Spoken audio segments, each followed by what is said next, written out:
Hi, this is Jim Ziegler, the Alpha Dog, and this is the Dawg Pound. uh, April, I need some music. I'm on it. I'm on it. No Okay, exclusive. absolutely. Today, the Alpha Dog's mischievous Dawg Pound posse. We're at half strength. Several of our members are on airplanes right now, but one of the most talented women in the car business. One of the directors of the Horn Auto Group, my friend April Simmons. Hello, April. Hey, everyone. Great to be here. Hope everyone had a happy 4th of July and ready to get started today. I am so ready. And you talk about celebrity guests. You're not going to believe this. From the Banks Report, Cliff Banks, old friend of mine. Hey, Cliff, how you doing? Afternoon, Jim. Good to see you. Cliff is known to be the second best future forecaster in the business.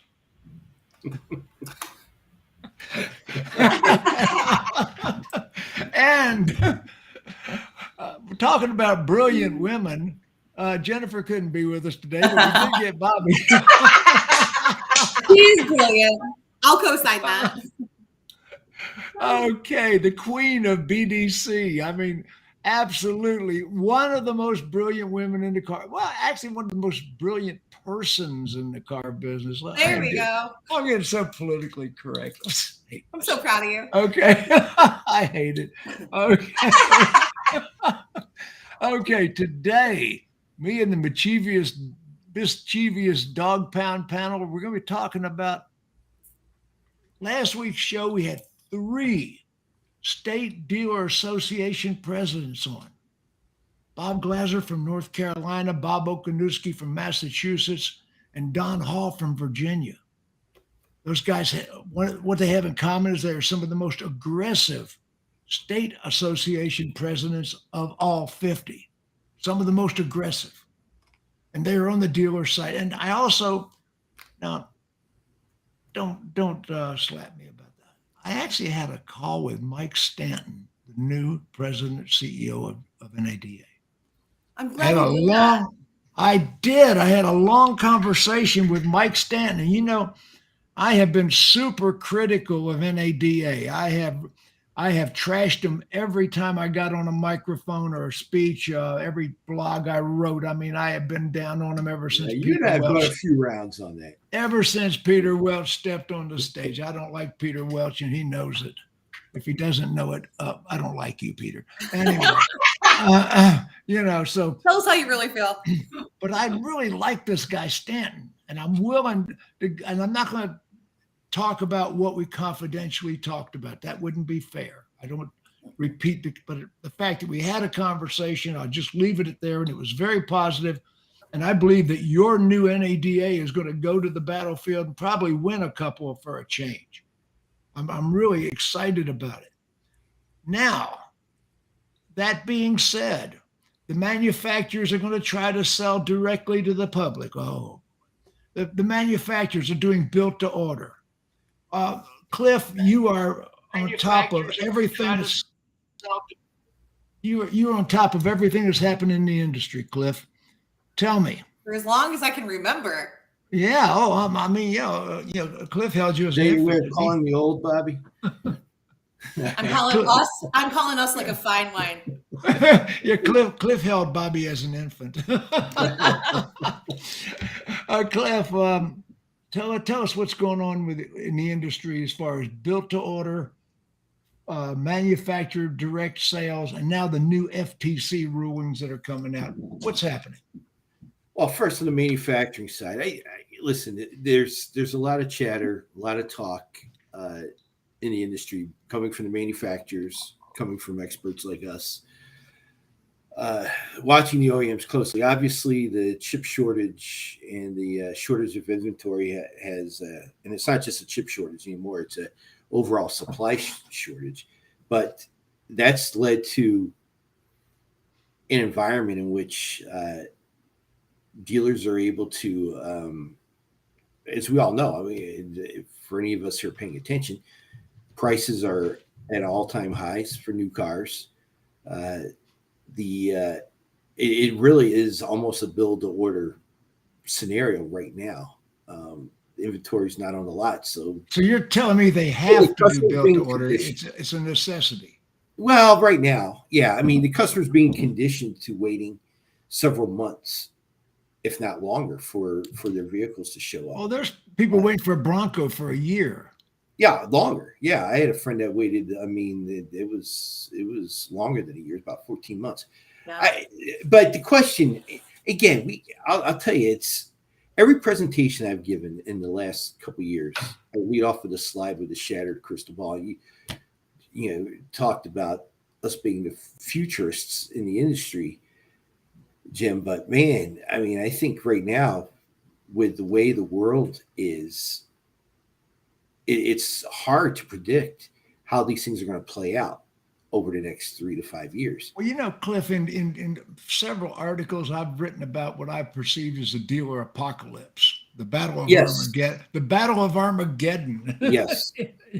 Well, we certainly, the sides are lining up, and we're lining up for, certainly the OEMs. And we've talked about this before, even before the pandemic, Jim.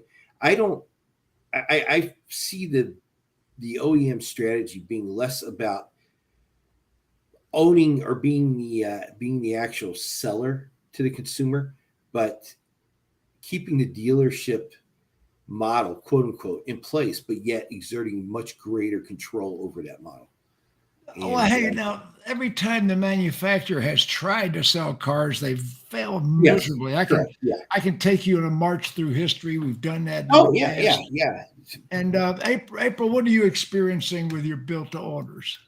Oh, that's been an epic failure for the most part. I mean, my manufacturers, the OEMs that are just pushing to get inventory to us and saying, hey, this is what customers want, send it to the dealer and let the dealer sell it, are being very successful. The ones that are saying, hey, we got to do this built to order model are really, really struggling because they can't get us the right inventory. They can't get it in a timely fashion. The worst part is that we can't even give customers an ETA. Build to order is fine if I can say, hey, we're going to take your order today. Here's how long it's going to take. And we can actually give good expectations, but we're not able to do that right now. So I think that there's got to be, if you're going to go that way, you better have a clear ETA and an expectation that can be followed up on and followed through with. Are the customers accepting it? No. Most of them are very, very upset about it, but it's kind of like everything else. I mean, we talk about automotive, cars are at an all-time high. Well, what isn't? I mean, have you tried to do a home improvement? Oh, it's all Russia's fault. Have you gone? I mean, anything at all that you go out there and try to buy right now is at an all-time high. I mean, go buy a gallon of milk. It's at an all-time high. I can't leave the grocery store under $400. Like, it's crazy. So everything is at an all-time high. Why we're going in now and saying, let's make drastic changes and ideals about what we need to do in the future based on a small period of time, I think is irresponsible. I think it's really irresponsible. So, I mean, that's how I really feel about it. Bobbie, what are you experiencing with your clients? I'm right there with April. I mean, I'm on the ground in these dealerships teaching BDCs and salespeople how to address this with customers. And the difficult part is the OEM isn't coming out and making these statements to the consumer. And instead, a consumer who's out either newly into their research or finalizing where they're at thinks it's the dealership that's doing it. And like, look, I wanted a Bronco when it first came out, the special edition one, the one there were only so many made of. I was down to get one. I don't have the patience to wait for that. So I didn't. I'm still driving the old car that I had before. And we're seeing that with consumers too. It's already hard enough to capture their intention and get them to engage and trust you to be the person that they choose to buy from. But then to add on top of it, that the big objection is, I don't want to wait for something, is a huge issue, because it's not even, it used to be that we could say, yeah, it'll take a while to come in, but you could do this other color or this other trim level. I'm teaching dealerships to wrap cars again for colors. I'm not even kidding. Look at this. Keith Helton says, it becomes the dealership's fault. Ford said, order the car. Then they can't produce the car they told them to order. And who does the consumer blame? The dealer. Yeah. And now we got the FTC bearing down on dealers. There's an added issue with Ford. these days because they can't execute a launch successfully if their life depended Oh my on it. God, It's a talk huge about that, job for Cliff. Ford Motor Company. Ford, their Ford's had warranty costs. they've had a fuster cluck on everything they've tried to do. Ford's warranty cost per vehicle is over $1,000, and the next closest OEM is right at 700. So and it's been an ongoing systemic problem at Ford, and now we're starting to see the problems that it's causing with their customers.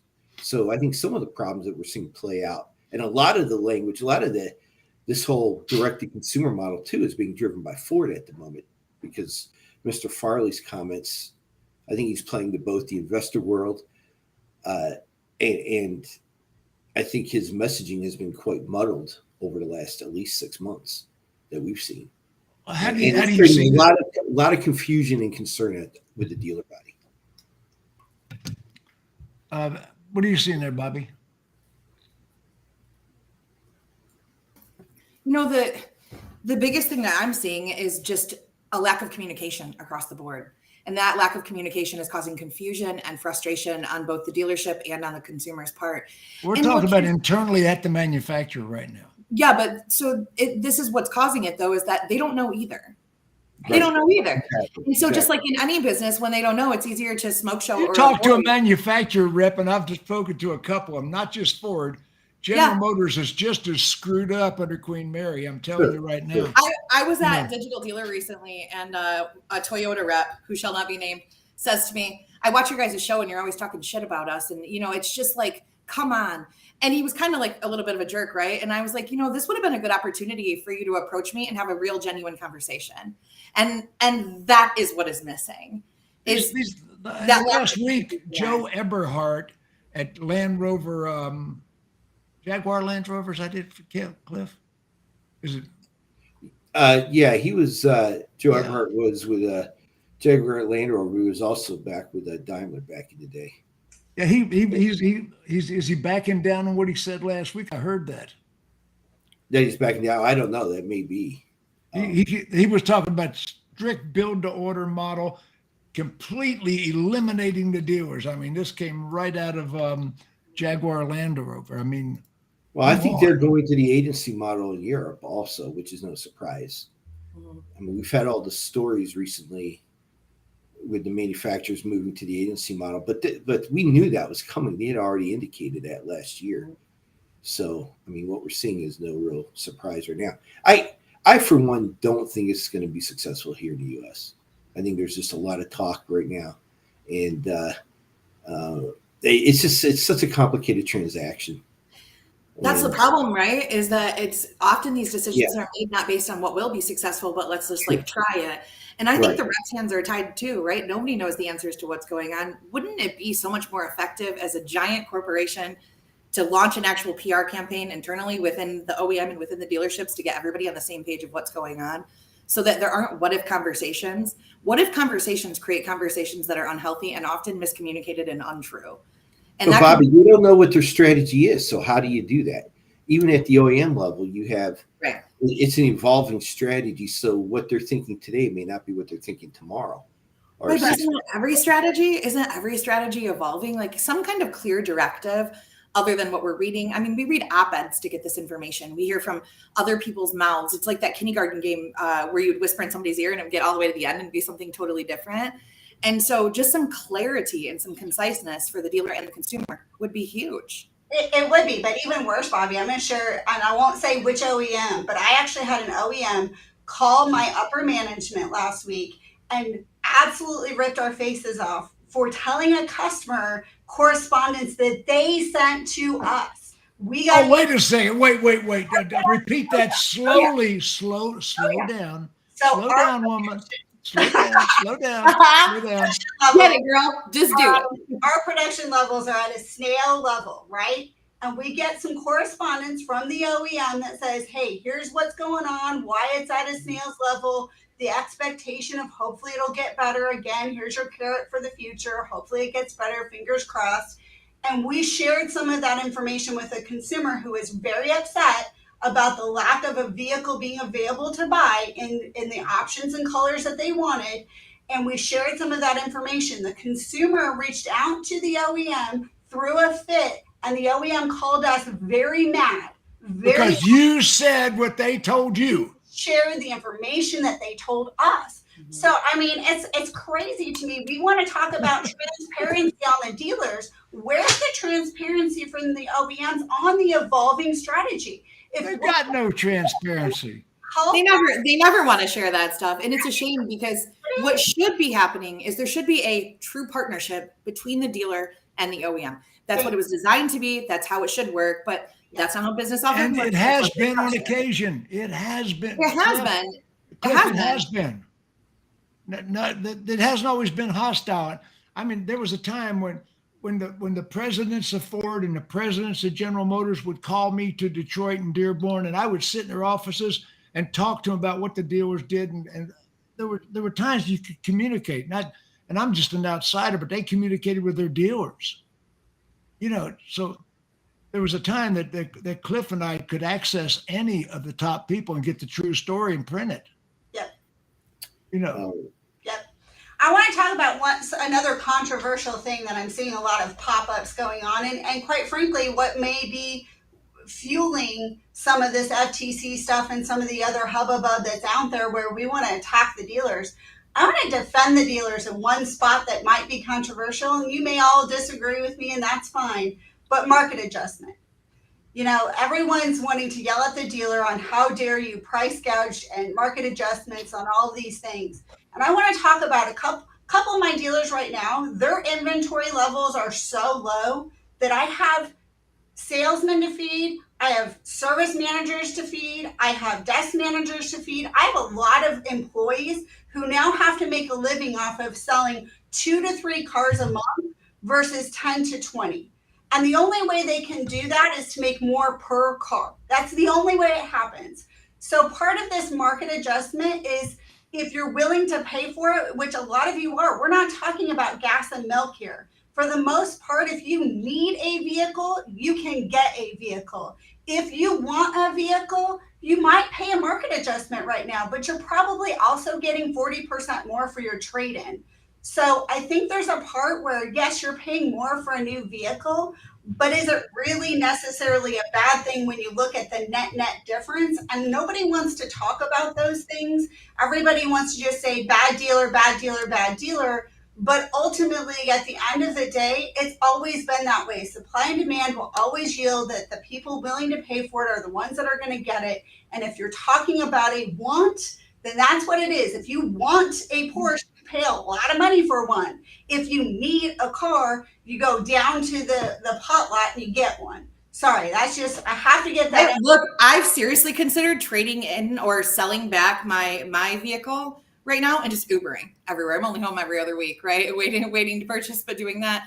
But the other thing that's coming along with that, though, is we've got the FTC stuff coming out right now for proposals on addendums on. We're going to talk about that in a second. I don't want to get into that. I want to get back to what April was saying. It's April. You must have been in the room 2 weeks ago. I was with a group of dealers internationally and talking to them about this very subject. It came up, and my argument was get the money while you can, and use the Porsche example exactly as you did. I mean, look, we have to make choices every day based on pricing, and I have to make that choice when I travel. Do I buy that first class ticket or do I buy the coach ticket? And yeah, it depends on the flight, depends on the price, and we all have our levels of decision making that we use to make those decisions. But I think I think there's a little bit deeper conversation. It goes beyond just the market adjustment. If that's on the website, it's being in its true. Listen, Cliff. But if you're coming in, pay one price, pay a certain price, and then you get socked with a different price. That's a different story, and that's I think there's some of that going on. Yes, there is. But it's amazing. The manufacturer, like Stellantis, just reamed the dealers about marking up the cars over sticker, but then they raised the price on the 1500 Ram by $4,000. They took the markup the dealers were getting. They don't mind scooping it up themselves, but they don't want the dealers scooping it. Correct. And they're also They're even going so far as producing the top line vehicles and not giving us the entry level vehicles. Well, this isn't like new. Vehicles on constraint have always been insanely marked up. Think about all of the vehicles that have been $10,000, $20,000 over MSRP for years, and it wasn't a thing because it wasn't all through the market. But there is a difference between supply and demand and fair market pricing and price gouging, just like there's with gas, just like there's with milk, and just like there is with anything else. I'm concerned that the OEM is marking things up so that they're taking that gross instead of meeting the dealer in the middle. I mean, I live in Michigan where we have A plan, Z plan, X plan pricing. I live in an entirely automotive dominated market where there is employee and supplier prices, and they are being honored.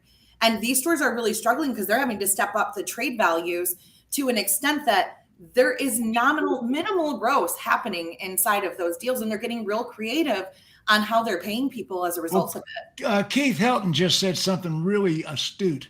We're charging $10,000 more for the new car, but they're getting $10,000 more for their trade, so it sort of evens out. And that's what April was saying earlier. True. Yeah. Yeah. So, and Ford doesn't even mention their quality issues. They've had recalls on Lightning. They've had recalls on the Mach-E. I had a Ford executive tell me, "Don't buy a car that comes out of our Chicago plant." I don't want to get too far into what Amy Shelton is saying here, but I do want to just address one thing. And it says, it is to your comment, it's to pay the employees. LOL. No, the dealer isn't passing that along. They still pay minis. Look, I don't know what dealers out there still paying minis on high gross, but if you're a top-notch high performance culture salesperson, BDC person, or manager, and you're working in a store that's paying minis, call me. I'll get you relocated. Yeah. Those aren't the kind of clients that I work with. Okay, I got another subject I want to bring up. Okay, the FTC has just put out some new regulations. They're coming. I mean, the administration has appointed a really pit bull. Cliff, Yes. You're on top of all that. Tell us what's happening with the FTC. Well, Lena Khan, who is the chairman now, I think she's appointed by Biden. Maybe it was about a year ago now. And she's been somewhat handcuffed over the last few months. There was a Supreme Court ruling against her or against one of their practices last year. But and there was some political wrangling with one of the commissioners. They finally added that person, I think, in May. We're going to start seeing a lot more aggressive action. This list of proposed rules. It'll be interesting to see how quickly they get this through the process. I think the average length of time for getting a proposed rule through is 5 years. They're trying to get this in a year or so. Obviously, the timing, they want to beat the next administration if there is one. If Biden doesn't get elected again. But no, Lena Khan is a real pit bull. I think we're going to start seeing some aggressive actions against some of the. Are they going after F&I? Are they going after? They are going. They're going after F&I now. F&I products. Okay. Whereas before it was lending, now they're going after F&I. The thing, and they did institute a judgment against a large group in Illinois in January. Didn't they just zap Coons? And Coons? Well, that was the Maryland. I'm sorry, that was the Maryland Attorney General with Coons with some false advertising. But the FTC with Napleton, the Napleton Group. The Napleton Group, absolutely. Yeah, that was a $10 million. That was the biggest fine levy. That's a pretty aggressive group. I don't know, but I doubt that. But that was they went after them on disparate pricing on F&I products. And that was a change. That's something new. Wait a second. Repeat that again. They got them on what?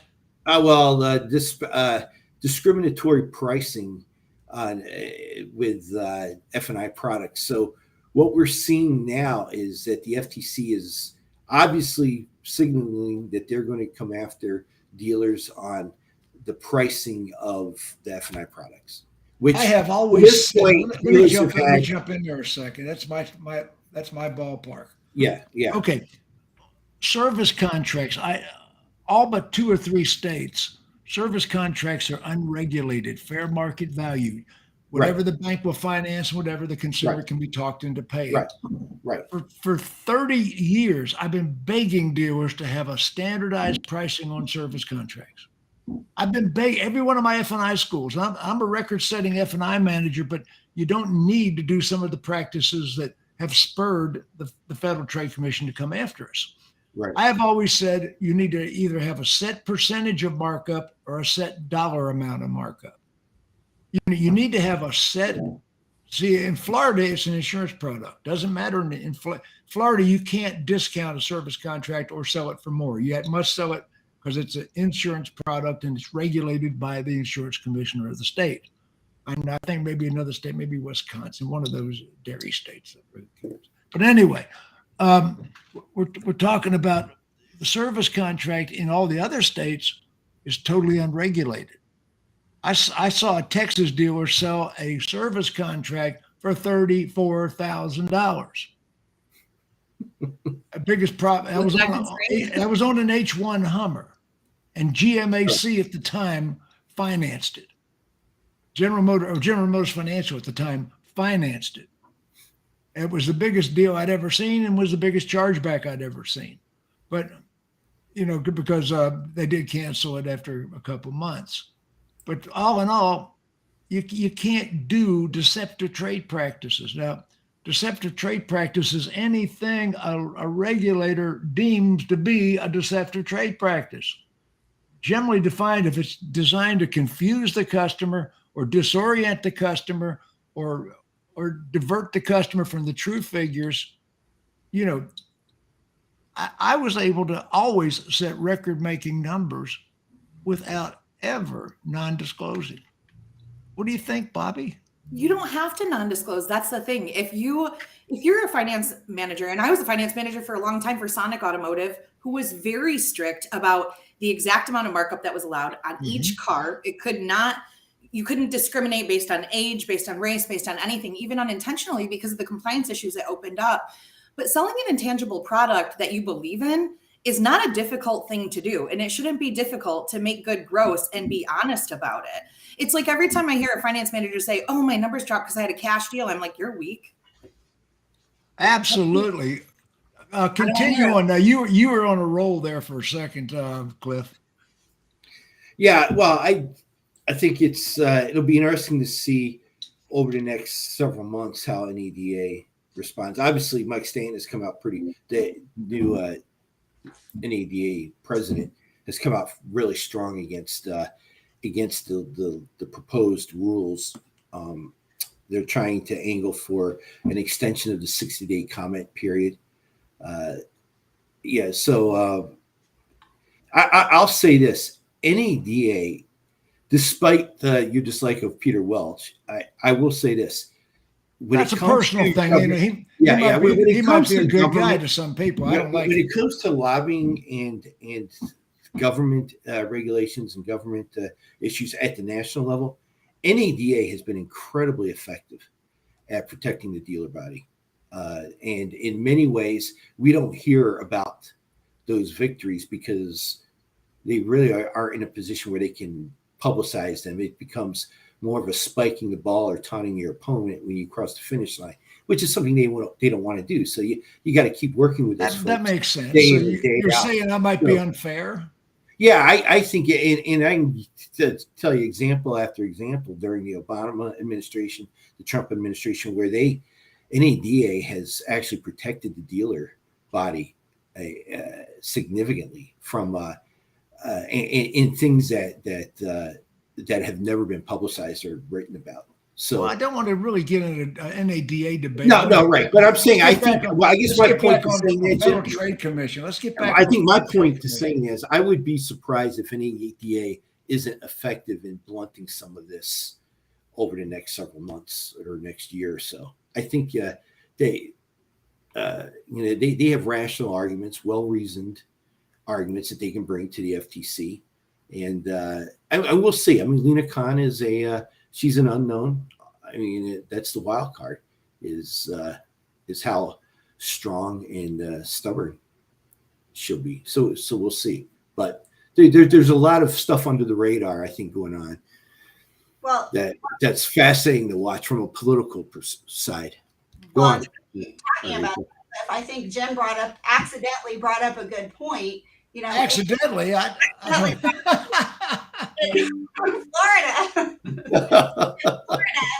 the warranties, right, are under the insurance sector, right? But that's state to state to state. We just had, a couple of dealerships get popped for advertising truth and advertising those kind of things. And so, here I have all of the, disclosures and disclaimers and all the different things to make sure that my group has got every T crossed, I dotted, that we're falling into all of those. So how is some of this stuff that goes in direct opposition to what states already have lined up and in there? And quite frankly, all of the stuff that was in this new FTC stuff is pretty much already covered in all of these other areas. Yes, it is. The states have already covered a lot of it. Well, and it's like, yeah, there are some of these things that are undeserved, and there are some of these things that don't make sense, and there are some of these things that the FTC should fight for the consumer on.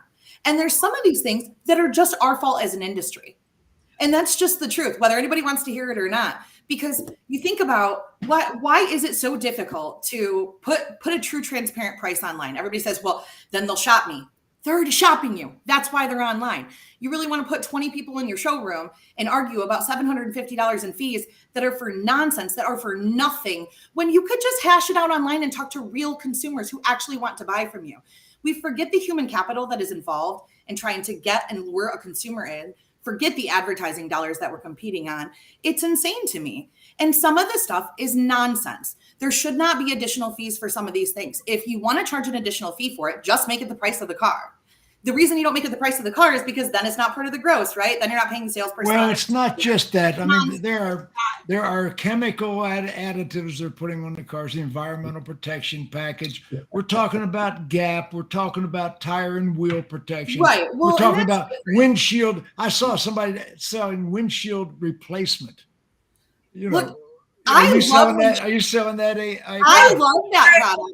I love that product. Too often we can't sell it. I've looked into it because we would buy it here. We all need at least. Yes, we have terrible potholes. I had 2 cracks in my windshield. It just cost me $500 to have my windshield fixed. But I'll tell you what, I've got them all 3 of my vehicles right now, Bobbie, that I got to get fixed. Right. Paint here in Michigan.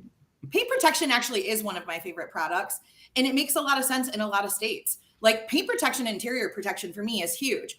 The baby spills something in the car, it's covered. You know that smell you get in leather when you're by the water too much? You get in your car, it smells all musty. These are real things. Now, if somebody's selling it as like, oh, the color red is going to fade, which is true, but is it going to be worth this? Then that's a different situation. But the thing is, it's not a hard product to sell. The environmental protection package is easy to sell because there are things like chemical fallout, there's bird droppings, there's acid rain, of course, there's tree sap, there's pollen, there's we live in the state of Michigan. We live in the state of Michigan where we put 2 tons of road salt per lane per road mile per year on our highways. Right. 2 tons of road salt per every lane of highway every mile. But that's the other thing, right? Is here's the thing. If you're in finance and you're offering every product every time with a menu 100% of the time, and you're actually selling the product and you're actually giving the consumer a choice to do it, then you shouldn't have to lie about products. There's a big difference between forcing a product on a customer, lying about if it's included, lying about if it's additional. Those are not compliant things. And not requiring finance managers and sales managers to understand compliance and the law is why these dealerships are in trouble. They made conscious choices. These were huge corporations that own a lot of dealerships. So if you own that many dealerships and the message isn't trickling down and you're not monitoring it, you need to inspect what you expect. And then we wouldn't have the FTC coming after us for stuff like this. But like tire and wheel protection. I had 7 Corvettes and 9 Escalades in 10 years. Mm-hmm. I always had a Corvette and an Escalade. Remember that, Cliff? I do, yes. I always had a Corvette and an Escalade at the same time. My wife was driving Mercedes. And when I got the Escalades, I would buy the big Toyo tires, and I would buy the ice metal wheels, $7,000 per.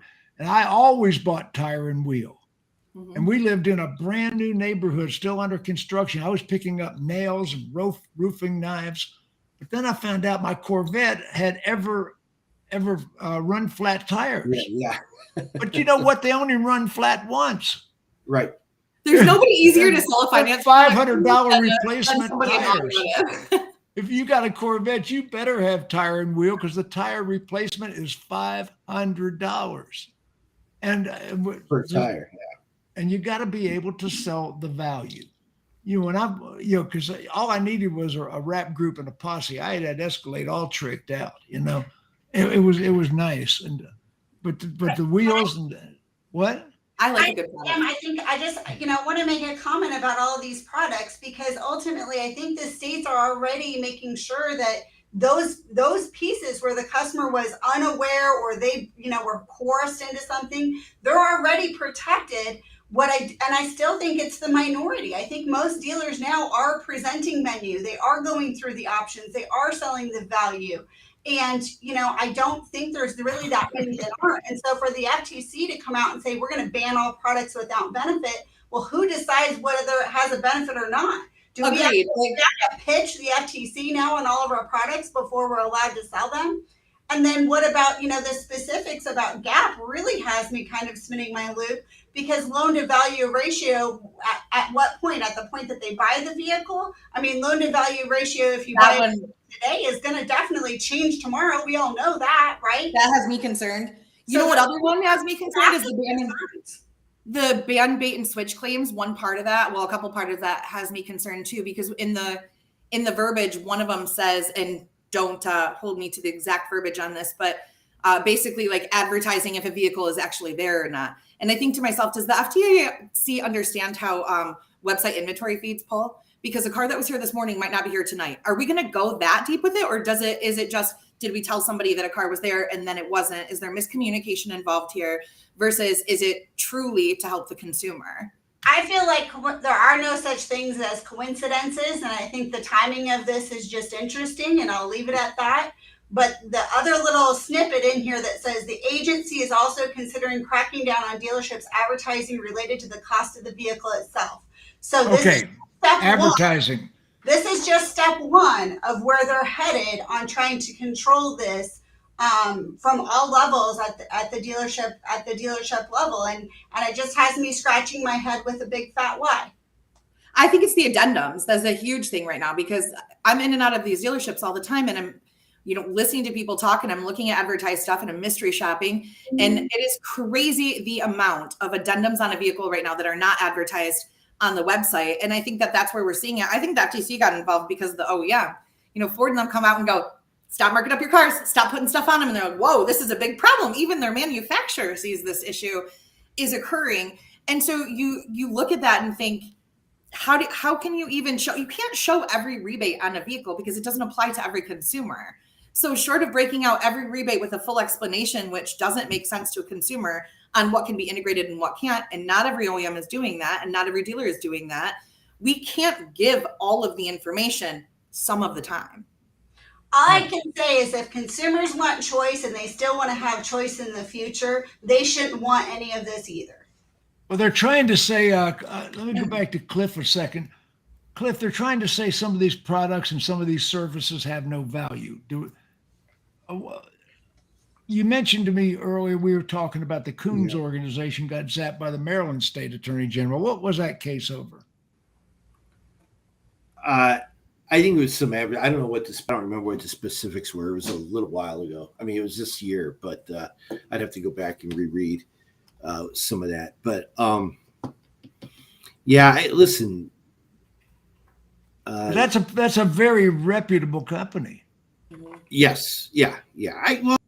Look, again, we are in a people business. I mean, it is an employee-driven business, and we have hundreds of millions of customer touch points. The 18,200 dealerships, franchise car dealerships, have 400, over 400 million different financial transactions combined each year. That's an incredible amount. And you think about the touch points, and you think about the decisions every day that a manager has to make. You got to know what every single salesperson is saying. You got to check every single line on your advertising that goes out. It's an incredibly complicated business to run. And sometimes good dealers get sideways. Sometimes managers drop the ball. Sometimes they're rogue managers that are making bad calls. And, you as a dealer principal, I think it's hard to govern that every single minute of every single day that you're in operation. And it's easy to take one thing and blow it out of proportion. So I think that's sort of what happened with the Coons Group. And even with Napleton, it's a big organization, and, I don't know everything that was going on there, but, I think it's hard to play within all of the regulations that are placed upon the dealership today. Let me ask this. Napleton was how much of it is on the process? How much are they talking about the actual process of what we say to the customer when we sell the car? How much of that is being addressed in the new FTC rulings? We're still at it's still a broad spectrum because it's not passed, it's just introduced. Mm-hmm. The big thing, like even with Napleton, was illegal junk fees and discriminatory lending, if I remember correctly, higher financing fees. And it's discriminatory pricing, yeah. Discriminatory pricing. Which who knows if that was intentional or not, but we work inside of the business, so we know that it's just, if they'll pay it, they pay it, and if they don't, they don't. Right. And that happens often. But I mean, as an overall for that, look, everybody who's listening, and even ourselves, we had this discussion last week, and I can't prompt you enough to say, if you don't like what you're seeing happen in the career path that's about to change for you and how our industry works, you need to get in touch with the dealer association in your state so they can work with NADA, so that we can work with legislators to make sure that what is being passed and what is not is fair, not only for the consumer, but for the dealership. Because if you don't, you're just sitting by having a conversation about it. And we can't disregard the consumer. We can't. Now, there are three parts. There are three parts to deceptive trade practice: prejudicial, discriminatory, and predatory. Those are the three descriptors of a deceptive trade practice. Discriminatory. Let's say I've got a person with bad credit, so I sell them a higher price than somebody with good credit on the first pencil. On the first pencil, Jim Ziegler's got an 832 credit score. I'm not going to hit him like I'm going to hit the guy with the 500 credit score. So that's discriminatory. Now, prejudicial, we all know that prejudicial is race, creed, religion, national origin. We go all the categories. We know what prejudicial is. Predatory is charging way more for something than you charge other customers. That's the one that they get people on, predatory. We have a customer that's stupid. If you're stupid and it hits you at a high price that they don't charge to other people, that is predatory. And taking advantage of people's ignorance, and I'm going to be polite with stupid was a joke, but let's say that ignorant, people that are ignorant. And that makes sense. Ignorant is defined as a lack of education, so that's the correct word choice for it. Okay, dumbass. Okay. Anyway, April, comment on that. Well, I think, the first two are really, really easy. And right now is not even, I think, what the FTC is talking about. I think that all the hubbub right now that's out there of people feeling like they're overpaying for things and that sort of thing. Predatory. Yeah, let's get in there, and they're talking about the predatory. And the reality of it is, I don't think that's the case. I really feel like everyone is overpaying for everything. It's just what it is. It's a massive supply and demand problem. Housing market has gone up. Everything has gone up. So I don't think that it is predatory. I think they're trying to control something that doesn't need to be controlled, that will solve itself in a very short period of time. And the rest of it falls into the state guidelines that have already been set forth. So the predatory part of it, I just feel like people can go to another store. And nowadays, if you really feel like somebody's gouging you, there's other options. I mean, you can go online. We talk about selling online. People are shipping cars all over the world. Well, they're aiming at the F&I department. The F&I department is squarely in the sights. I mean, well, they are, but I think squarely in the sights for the wrong reasons. I think they're squarely in the sights because it's the next space for them to kind of go after and try to control, because they're not going after the stuff that's already regulated. They're not talking about, Reg Z. They're not talking about any of that stuff. They're talking about trying to control what we can sell and how much we can sell it for. And quite frankly, most of that is already controlled by the banks. The banks won't allow you to sell a warranty for $9,000 to if you're not using a menu She's selling it on a presentation in payment your plan dealership, outside of the contract. if you're not using a menu presentation, and I've been teaching menu presentation for years. If you're not giving the customer options, choices, opt in, opt out, same price for everybody, same price for everybody. I mean, so predatory is when you charge one customer way up here for a service contract and you charge another customer way down here. Now, service contracts are negotiable. Let's be clear about that. In most states, except the ones that are insurance regulated, a service contract is negotiable, but what you need to have is the same starting price for every customer. And you need proof of it, people, Yes, which is why you use a menu. And it's your company policy, because a service contract, every car has a different price on the service, a cost on the service contract. So I suggest you either mark it up a set amount. Well, we're going to mark everyone $500 over cost, fair profit. I'm not price fixing here, 600, 700, 200. I don't care what you mark it up. But whoever you mark it up over price, every customer gets that same markup on the first pass. And you can change that by model too, guys. A Ram can have $1,000 markup to start. If you're a dealership or a person in a dealership right now that isn't doing these two things, you're stupid.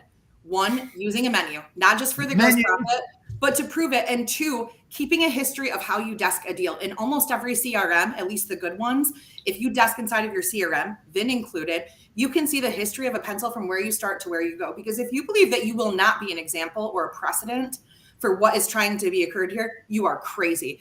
And before somebody says, oh, we're just a small town dealership. Yeah, you're the target too. Not just a $10 million lawsuit. For the FTC to have things like this moved and for them to look at stuff and for you to not have these kind of, lack of things in your dealership, these kind of lawsuits in your dealership, you have to follow strategy and rules. They're there in place for a reason. And if you are the finance manager or the desk manager in a dealership that gets sued for one of these things, you can bet your ass that the whole industry will know your name, and it's going to get real hard to find a job, whether you participated in it or not.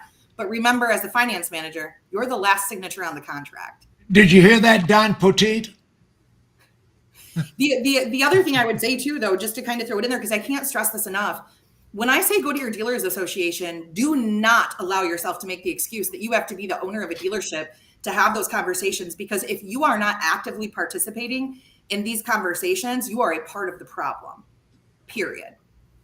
And then you don't get to complain about it later. I mean, you can, but you'll look like a jackwagon.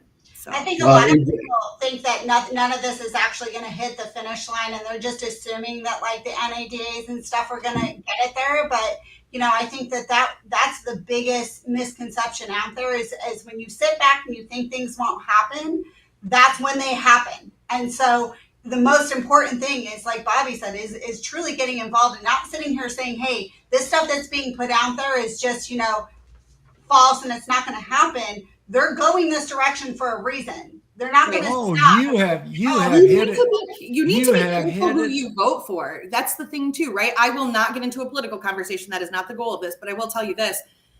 You need to start looking at some single issue voters things. And if you're not sure who's doing what as it pertains to your career and your choices, start to have those conversations, because it matters. Yep. It matters if this is changed. It matters for our industry to be able to be progressive. But the FTC wouldn't be getting involved if we didn't act like jackwagons some of the time, and if people weren't out there just being dumb. Okay. I will say this. I think, Jim, you've said this in the past. At this period in time, we are at a juncture in history regarding the dealership model that is probably the most, I don't want to overstate it, but probably the most dangerous and at its most threatened that we've had since. How easily ever. we forget 2009, right? How easily. Yeah, we I mean, even 2009 wasn't. It really wasn't a dealership. That was the manufacturer's Armageddon. That was two manufacturers that were controlled by a private equity firm, a venture capital firm that were told you have to cut dealerships and you have to get to this number. You had to break dealership franchise agreements though to do it, and they did in some cases, and they almost did in many. That simple thing caused so much chaos, and now look what we're just sitting by and watching. But I think now this is industry wide. It's not just two brands that we're dealing with, and the next 3 to 5 years are going to be critical. So when April was talking about state associations, Bobbie's talking about state associations, absolutely get in and support and start doing it now, because that is listen, in 2000, late 90s, early 2000s, we had the dawn of the internet age and a lot of players coming into the market saying they were going to upend the dealer body, get rid of dealers. And a lot of the state associations went back to their laws and went back to the drawing board and helped and created laws, helped their legislatures craft legislation that was beneficial to dealers and that have protected dealers over the last 2 decades. Well, it's time to get back at it again, because we're at a critical juncture. And I'm not one that likes to overstate or is a doom and gloom kind of guy, but I'll tell you, this next 3 to 5 years is going to be. We are at the Battle of Armageddon. Folks. It is. It really is. The dealer apocalypse. It is the dealer apocalypse. Well, it touches all of us. I will tell you. April said one thing a minute ago. She said, a lot of people sit out there, well, we've been doing it this way for years and we've been getting away with it. But look, hey, how many times would the federal government or a state agency have to walk in and arrest your ass? And, you've been getting away with it for years, but one time would ruin your life. Do you really want to be the lifetime bride of Big Bubba? Nobody does. Anthony Bartoli, yes, there is a drinking game. You want to be the game. bride of Big Bubba? Come on. Quit it. I mean, Cliff Banks and I have been crusaders for 30 years. We have brought down some of the biggest dragons. We have organized things that got me in trouble anyway. So I need to rate. I've just been smarter with you, Jim. I've been a little craftier. I'm in trouble all the time. I mean, I have already tangled with the Federal Trade Commission, unbeknownst to I don't want to be the bride of Big Bubba, no. I fight for the dealer. I'm in trouble all the time with the OEM, the vendors, everybody, and that's okay with me. That's exactly right. So what we're saying right now is get on your state association. Yes. Get rid of bad players. This is me. People say, Ziegler, you fire people. Yeah, I fire people, and I give them a bad. Not only is your ass out of here, but I'm gonna give you a bad reference. I'll sue you. Good, sue me. No problem. Get rid of bad players and give them a bad reference. Get the bad players out of the industry.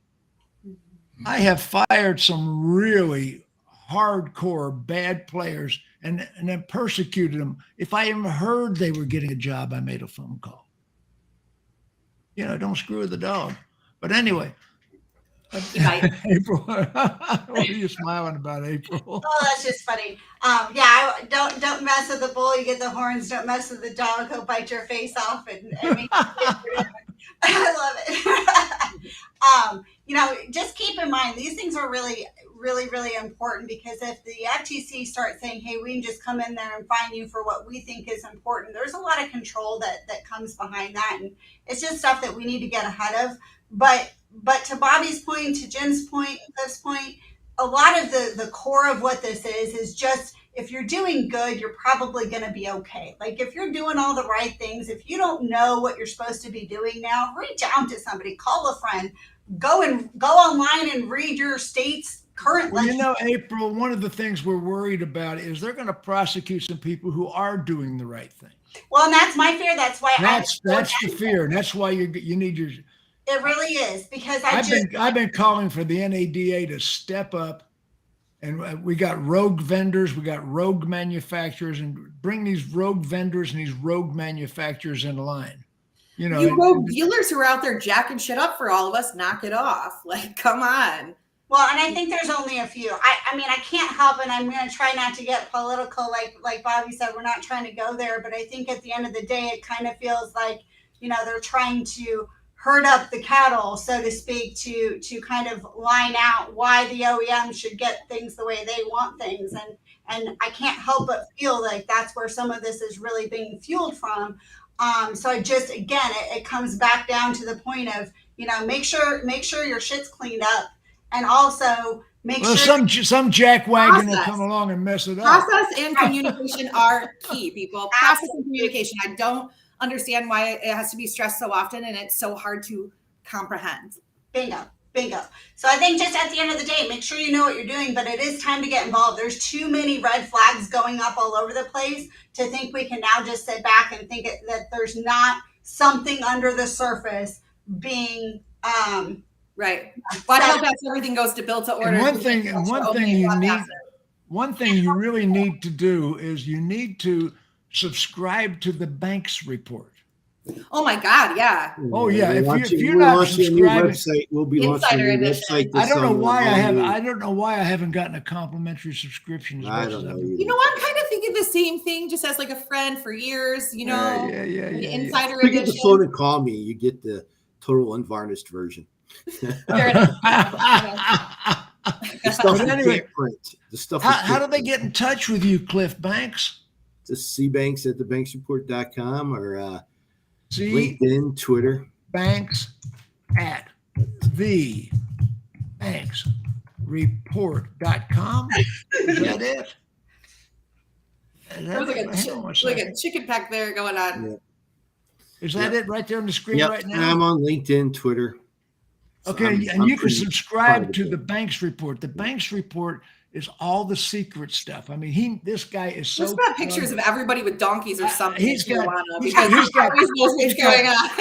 got pictures of manufacturer executives with farm animals. I mean, it's unbelievable. This guy has got the inside on everything.